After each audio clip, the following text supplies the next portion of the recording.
បាទគ្រប់ជំរាបសួរបងប្អូននេះគឺជាប្រភេទ Hybrid Solar Inverter ប្រភេទនេះដែរគឺមានកម្លាំង 4.2 kW 4.2 kW នេះគឺប្រើប្រាស់ជាមួយនឹងអាគុយ 24V បំលែងចេញទៅជាភ្លើង AC ចន្លោះពី 220V ទៅ 230V ទៅតាមការកំណត់របស់យើង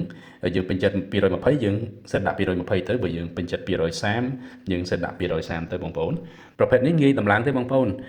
ពីក្របនេះគឺអតិថិជនរបស់យើងគាត់កំងយកទៅខាងខេត្តកំពង់សោមខាងក្រុងបរសេនុឯណោះគាត់យកទៅដាក់នៅចកាគាត់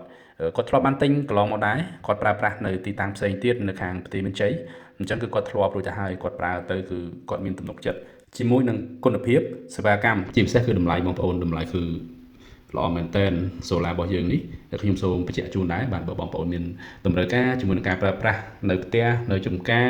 សម្រាប់បូមទឹកបាទសម្រាប់ដាំបាយដាំស្លអីគឺប្រភេទត្រឹម 4.2 គីឡូនេះអាចជួយបងប្អូនបានច្រើនហើយតម្លៃវាគឺធូរខ្លាំងណាស់បងប្អូនហើយជាពិសេសសម្រាប់បងប្អូនដែលមានតម្រូវការជាមួយនឹងការប្រើប្រាស់ម៉ាស៊ីនត្រជាក់ក៏យើងអាចប្រើបានដែរប្រភេទ 4.2 គីឡូនេះបាទបងប្អូនអាចប្រើបានយ៉ាងពេញលេញតែម្ដងបាទបើតាក់ទងជាមួយនឹង connection វិញបងប្អូនគឺដដែលទេការតបភ្ជាប់រវាង inverter ទៅ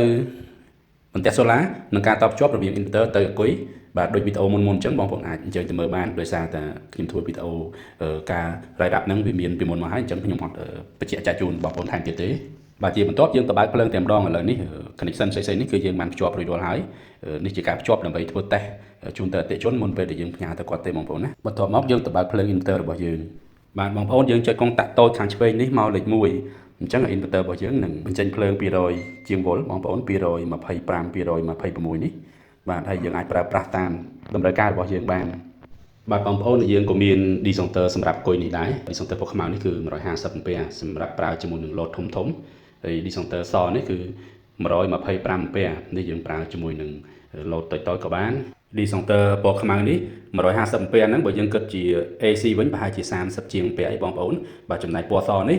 125 ampere បើយើងគិតជា AC បាទប្រហែលជា20ជាង ampere ខ្ទង់28 29 ampere ហ្នឹងបងប្អូនអញ្ចឹងយើងអាចប្រើប្រាស់ AC ampere ប៉ុណ្ណឹងគឺយើងបបោហើយចំពោះតម្លៃវិញ125 ampere តម្លៃតែ12រៀលទេ150 ampere គឺតម្លៃ$30បងប្អូន